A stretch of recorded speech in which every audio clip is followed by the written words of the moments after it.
Welcome to Real World Peaceful Parenting, a podcast for parents that are tired of yelling, threatening, and punishing their kids. Join mom and master certified parent coach Lisa Smith as she gives you actionable, step-by-step strategies that'll help you transform your household from chaos to cooperation. Let's dive in. Welcome to today's episode. If you're brand new to the podcast, welcome. I'm so glad you're here. And if you're a regular listening weekly, you know that this year, 2024, that we have declared this the year of self-regulation. And today is an opportunity to add another piece to the puzzle of self-regulation by helping you navigate the challenges of parenting with awareness, tools, and support. So let me ask you, have you ever noticed your child or your kid or your teen or your adult harboring feelings of resentment? Resentment. Have you noticed them harboring feelings of resentment towards siblings, friends, or situations they perceive as unfair? You know, resentment can be a heavy burden to carry, a heavy burden for our kids or for ourselves. And here's the thing that I want you to question today. If you have a kid that is harboring resentment and or harbors it regularly, I want you to ask yourself, am I inadvertently modeling this behavior for him, her, or them? Resentment, as defined, is that deep-seated indignation at feeling mistreated or wronged. You know, unfair, not right. It's a complex mix of emotions. Resentment is part anger, part sadness, and part frustration. And the problem with it is that it can poison our minds and relationships if left unchecked. And the thing I want us to ask ourselves today is, are we showing our children how to let go of resentment? How to embrace harmony instead of holding on to the unfairness, the grudges, the anger, the sadness, the frustration? Because what I know for sure is that resentment blocks us from connecting with people, from connecting with our children, and left unchecked can poison our minds and our relationships. I know, right? It's a big topic. It really is.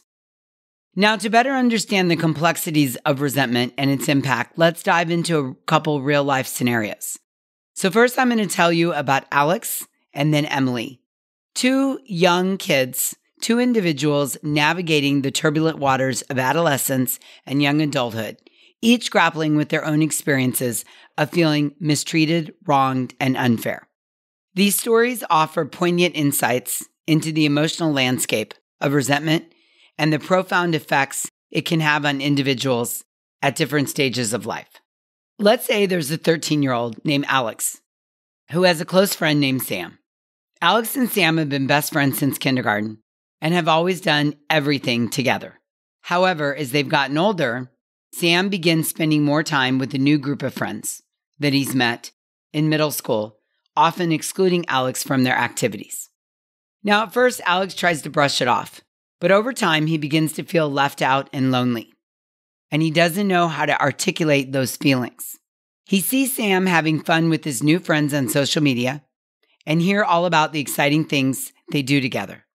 Despite trying to reach out and maintain their friendship, Sam seems distant and uninterested in spending time with Alex like they used to.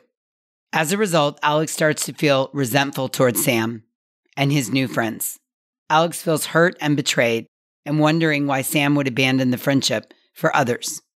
Because he doesn't know how to talk to his parents about his feelings and needs and all that's going on for him in navigating this broken friendship with Sam, resentment festers in Alex's heart, leading to feelings of anger, sadness, and frustration every time he sees Sam with his new group, which is daily at school.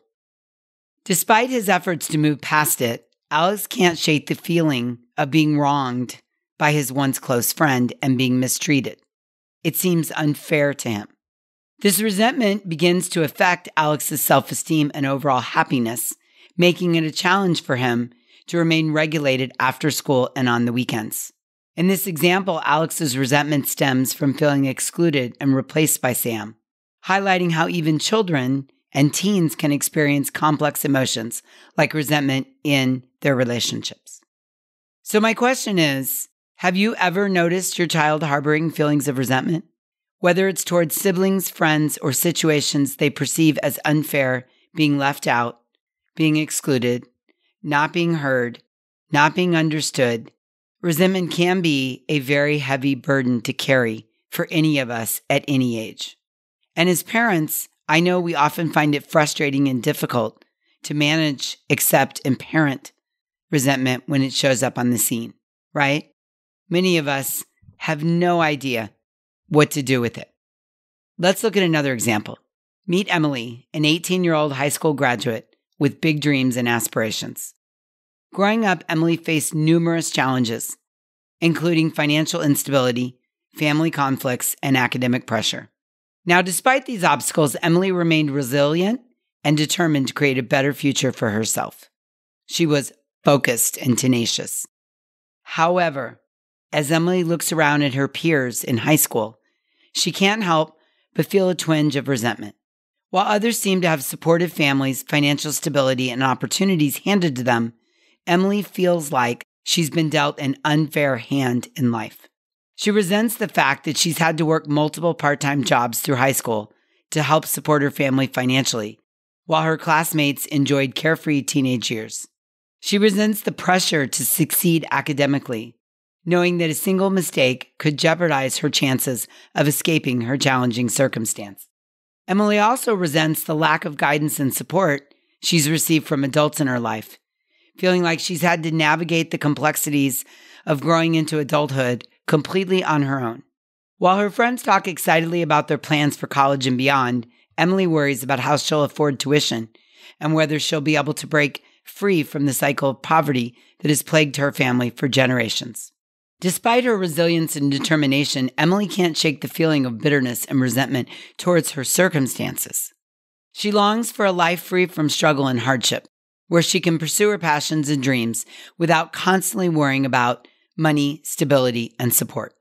In this example, Emily's resentment towards her life circumstance stems from feeling disadvantaged and overlooked compared to her peers, highlighting the profound impact the systemic inequalities and adversity have on a young person's life. And truly, she feels it's just not fair. I'm sure you can see the resentment in both examples, and maybe even feel for these kids, and think, hey, Lisa, they have a right to feel this way. I totally get where they're coming from. I know. I can understand that too. But here's the thing. Sometimes we inadvertently model this behavior for our kids. And the real kicker is you may not even know you're doing it. Alex's parents might have resentment towards some of their friends or their extended family, and they might voice it regularly in front of Alex. Emily's mother may have deep-seated resentment towards her poverty and struggle in life and inability to pull herself up out of the poverty that she finds herself in. My goal today is to ask you to check in with yourself, to take inventory and assess. Again, resentment is the deep-seated indignation at feeling mistreated or wronged. It's a complex mixture of emotions, anger, sadness, frustration, that poisons our minds and relationships if left unchecked. And the question I want us to ask ourselves is, are we showing our children how to let go of the resentment and embrace harmony instead of holding on to the grudges and the resentment and the unfairness that poisons our mind and affects our relationships? Now, as you know, I've said this many times, our kids don't do what we say, they do what we model. And so my goal is for us to constantly be checking in with ourselves and take an inventory as to what we're modeling consciously and unconsciously for our children. I often work with parents to identify and release resentment in their own lives. And what I've discovered is that many of us don't know how to do that. We don't know how to identify and release it. We feel attached to it. We feel like it's part of us. We feel connected to it. We don't feel like we have permission to let go, like somehow the other people will win if we let go of the resentment. And that is 100% not true. Some of us don't let go of the resentment because no one discussed this complex emotion with us. We, until now, didn't even realize that we're carrying it around. No one has talked to us about the damage that it's doing, that it's keeping us down and getting in our way of happiness, that it's poisoning our mind and our relationship. I get it. I grew up in that environment too. No one taught us how to release the resentment. That's my goal today, is to at least create an awareness, have you check in, and offer 4 steps on how to get rid of resentment if you find yourself holding on to it. Now, I totally understand how some of us arrived at this place. I totally get it. Sometimes we need to work on releasing the resentment that you've carried since your childhood, or it's resentment you feel towards a spouse who doesn't pull his, her, or their weight. Sometimes we have built up resentment towards a former spouse or an ex that we now have to co-parent with. Sometimes it's resentment that we hold towards our ex's new partner, or it's resentment we hold towards a boss or a company or a job or an experience that didn't turn out like it was supposed to. Maybe it's resentment towards a job loss or financial hardship. Maybe it's resentment towards stepkids or an extended family or a coworker or a business partner. Maybe it's resentment that's built up as a result of being a victim of a trauma or an accident. Sometimes it's resentment towards a child that has been challenging, maybe strong-willed since birth, or maybe it's unconscious resentment that's built up due to a difficult pregnancy or a challenging birth that's gone unhealed. When you have a minute, take stock, do an inventory, reach within yourself, and be totally honest. Do you have resentment in one of these categories? Even just a little bit. Do you carry it around with you? Are you someone who looks at the world as unfair, or someone has wronged you, or a situation didn't go as planned? Do you feel mistreated or wronged? Do you have feelings of anger, sadness, and frustration that you've been carrying around for a long time? That, my friends, is resentment, and it poisons your brain and your relationships. So I want you to spend a few minutes checking in with yourself. And if you have some resentment, you're ready to release it. Freedom sits on the other side, I promise. So now that we understand the definition and some examples of what resentment look like in our lives, let's turn our attention to the steps we can take to release it and cultivate that freedom and inner peace. Each of the 4 steps builds upon the previous one, offering a roadmap towards greater harmony within ourselves and our families. So let's dig in. Step 1, embrace harmony. It's the antithesis of resentment. You can't be harmonious and resentment at the same time. Step 1 is about acknowledging and releasing resentment's grip on our heart and minds so that we can create a space for harmony to come in and flourish. It's about letting go of grudges and grievances that allow us to foster healthier relationships with everybody in our lives and create a more peaceful environment for ourselves and our children. So if you're resentful to a boss that you haven't worked with for 3 years and you're holding on to that grudge is getting in the way of a peaceful environment and healthy relationships with all the other people in your life. So in step 1, we're letting go of the resentment. We're letting go to foster healthier relationships with everybody in our lives. And that leads to step 2, the power of forgiveness. Choosing to let go of resentment isn't just an act of kindness towards others. It's truly an act of self-compassion. Let me say that again. Letting go of resentment is an act of self-compassion for yourself, to you, for you, because the resentment isn't necessarily hurting the other person. They may be overliving their best life. The resentment is poisoning your mind and your current relationships. Forgiveness liberates us from the burden of holding on to our past hurts, and it frees us to experience greater joy and fulfillment in our lives. That's so good, right? Listen to this. I love this quote. I never knew how strong I was until I had to forgive someone who wasn't sorry and accept an apology I never received. That, my friends, is step 2. It's letting go of the resentment as an act of self-compassion to liberate the burden and create greater joy and fulfillment in your life, not the other person's, your life. I cannot begin to tell you the freedom that these 4 steps create for you, the lightness that you will feel if you can master these 4 steps. So step 1, embrace harmony. Step 2, the power of forgiveness, which leads us to step 3, cultivate inner peace. Like tending to a garden, cultivating inner peace requires patience, diligence, and care. By nurturing self-compassion and understanding within ourselves, we create a fertile ground for healing and growth. And then you model that for your children. And finally, step 4, calm is an attitude. As parents, we have the power to be the calmest person in the room, even in the face of adversity. By embodying a sense of calm confidence, we model resilience and grace under pressure, inspiring our children to navigate life's challenges with courage and composure. By embracing these steps, we not only release resentment, but we pave the way for a brighter, more harmonious future for ourselves and our kids. When we model embracing harmony by letting go of the resentment, the power of forgiveness as an act of self-compassion, and cultivating inner peace by creating self-compassion and understanding within ourselves, and calmness being an attitude, we are modeling recovery of resentment for our children.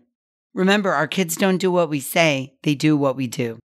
So can you join me in taking this journey together, one step at a time, to get rid of resentment, create greater peace and fulfillment in our lives? By releasing resentment and embracing harmony, which will cultivate an inner peace.